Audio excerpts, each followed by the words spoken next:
σιδερώνω και σου λέω 10 αλήθειες για μένα. Πάμε!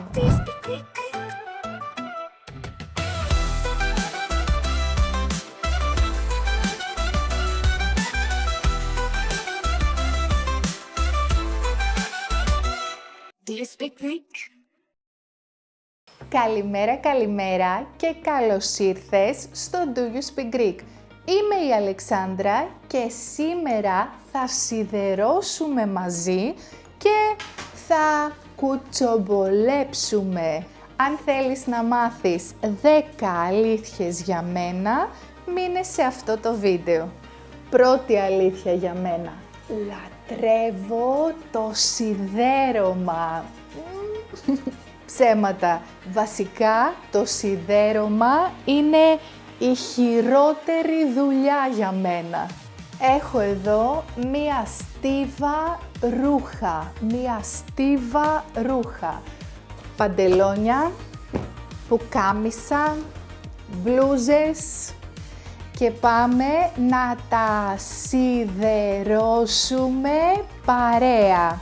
Έχω εδώ το σίδερο και τη σιδερόστρα. Το σίδερο, η σιδερόστρα. Το σίδερο είναι ατμοσίδερο, δηλαδή βγάζει ατμό και χρειάζεται νερό. Κανονικά χρειάζεται απιονισμένο νερό, αλλά πάντα ξεχνάω να αγοράσω και θα βάλω νερό βρύσης. Νομίζω είμαι έτοιμη.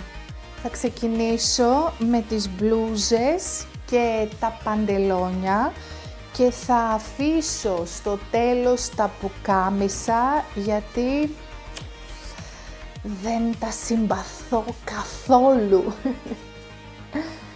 Τα ρούχα που δεν είναι σιδερωμένα είναι ασιδέρωτα ή τσαλακωμένα. Το βλέπεις, αυτή η μπλούζα είναι τσαλακωμένη, οπότε πάμε να τη σιδερώσουμε. Πρώτη αλήθεια για μένα, λοιπόν, μεγάλωσα σε ένα χωριό κοντά στην Θεσσαλονίκη και ήρθα στην πόλη όταν ήμουν 18 χρονών για να σπουδάσω στο πανεπιστήμιο. Κοίτα τώρα πώς διπλώνω τα ρούχα μου, πώς διπλώνω ένα μπλουζάκι. Όταν ήμουν φοιτήτρια στο πανεπιστήμιο, δούλευα ως πολίτρια σε ένα κατάστημα με ρούχα. Όταν σπούδαζα στην Θεσσαλονίκη, έμενα στις εστίες. Εστίες είναι τα σπιτάκια για τους φοιτητές. Ήταν μία από τις πιο τρελές φάσεις της ζωής μου. Φαντάσου ότι έμενα σε ένα δωμάτιο μικρότερο από αυτό και οι τουαλέτες και οι ντουζιέρες ήταν κοινές για όλους τους φοιτητές. Κάτι που δεν θα μπορούσα να κάνω τώρα με τίποτα. Ήταν σαν hostel βασικά. Εκείνη την περίοδο, πριν από 18 χρόνια, γνώρισα τον Δημήτρη και είμαστε μαζί μέχρι σήμερα. Βασικά, νοικιάσαμε το πρώτο μας σπίτι όταν έπρεπε να φύγω από την εστία.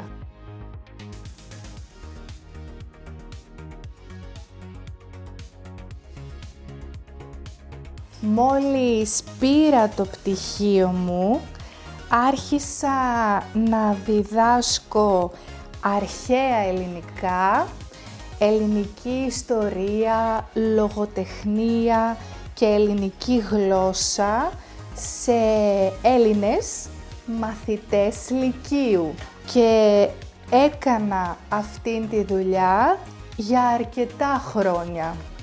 Άλλωστε, τα αρχαία ελληνικά ήταν το αγαπημένο μου μάθημα στο σχολείο. Λάτρευα τους αρχαίους Έλληνες φιλοσόφους όπως Σωκράτης, Πλάτωνας, Αριστοτέλης. Το κακό με αυτό το σίδερο είναι ότι τελειώνει γρήγορα το νερό. Συνεχίζω το σιδέρωμα με τις μπλούζες, γιατί έχω πάρα πολλές μπλούζες. Έχω κοντομάνικες μπλούζες όπως αυτή, αλλά και μακριμάνικες μπλούζες όπως αυτή. Βασικά αυτό είναι pullover και έχει και γιακά. Επειδή δεν μ' αρέσει καθόλου το σίδερο, καθόλου όμως, δεν σιδερώνω πολύ συχνά. Γράψε μου στα σχόλια, εσύ σιδερώνεις? Εγώ σιδερώνω μια φορά το μήνα, μπορεί και όχι. Γι' αυτό βλέπεις μια στίβα ρούχα τώρα. Αυτό το μπλουζάκι έχει στάμπα. Αυτό το λένε στάμπα. A-O, let's go. A-O, let's go. A-O, let's go. Τελείωσα με τις μπλούζες, σιδέρωσα καμιά 20 μπλούζες και μπλουζάκια. Ωραία, να βάλω νερό στο σίδερο και θα συνεχίσω το σιδέρωμα με τα παντελόνια. Ευτυχώς δεν έχω πολλά παντελόνια. Οκ, και τώρα πάμε στο πιο δύσκολο, πουκάμισα. Για να τα κρεμάσω έφερα κρεμάστρες. Πάμε να ξεκινήσουμε. Πάντα ξεκινάω από τον γιακά. Σιδερώνω τον γιακά και μετά πηγαίνω στα μανίκια. Σιδερώνω το ένα μανίκι και από πίσω και πάμε στο δεύτερο. Και τέλος θα σιδερώσω το πίσω μέρος. Το πίσω μέρος του πουκάμισου. Πάμε να το κρεμάσουμε και είναι έτοιμο. Και πάμε να συνεχίσω με τις αλήθειες μου.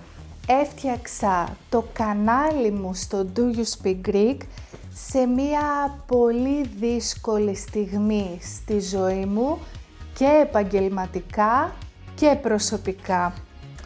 Αλλά στα ελληνικά έχουμε μία παροιμία που λέει «Ουδέν κακόν αμιγές καλού», ότι πάντα γίνεται κάτι κακό για να φέρει κάτι καλό. Γενικά, πίσω από το Do You Speak Greek δεν υπάρχει καμιά τεράστια επιχειρηματική ιδέα. Ήταν πάντα μία δασκάλα που ήθελε να διδάσκει.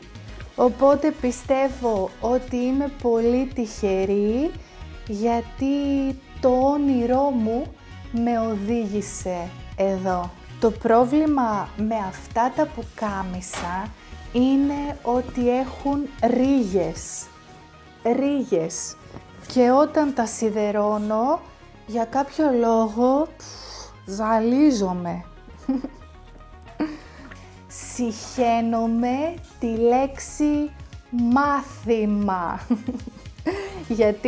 Γιατί μου θυμίζει κάτι πολύ παλιό και κάτι πολύ βαρετό.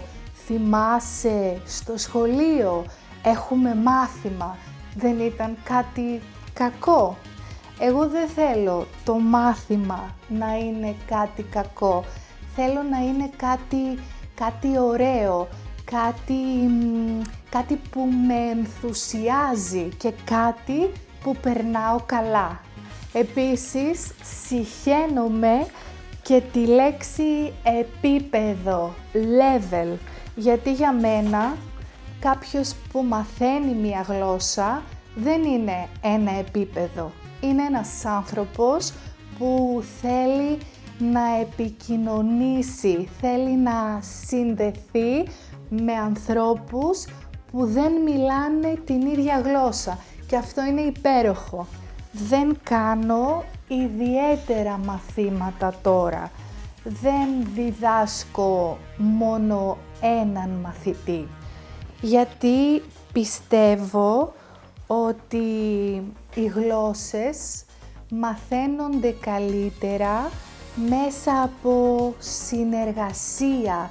Όταν είμαστε πολλά άτομα, μπορούμε να μιλήσουμε, να συνδεθούμε, να γελάσουμε και γενικά μου αρέσει η ελεύθερη διδασκαλία και όχι μαθαίνω ελληνικά μέσα από το βιβλίο.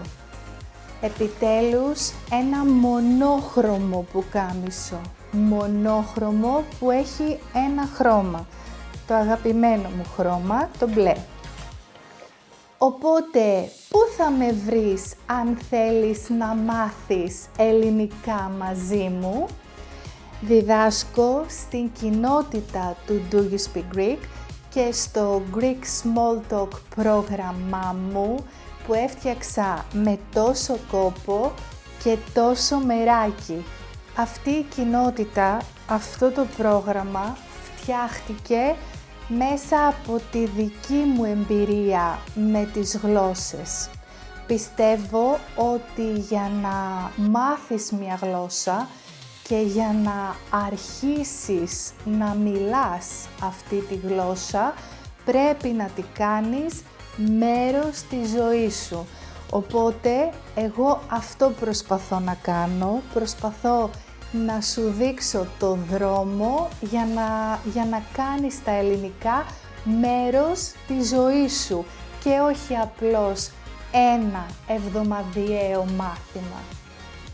Γι' αυτό είμαι κάθε μέρα εκεί, σχεδόν κάθε μέρα στο Zoom. Αν θέλεις να έρθεις και εσύ στην κοινότητά μας, βρες το link στο κουτί της περιγραφής, γιατί ξεκινάμε το νέο κύκλο τον Ιανουάριο. Πω, τελειώσαμε! Γράψε μου στα σχόλια αν σου αρέσει το σιδέρωμα και θέλω και 10 αλήθειες για σένα. Κάνε like σε αυτό το βίντεο, εγγραφή στο κανάλι μου για να τα λέμε κάθε Δευτέρα. Φιλάκια!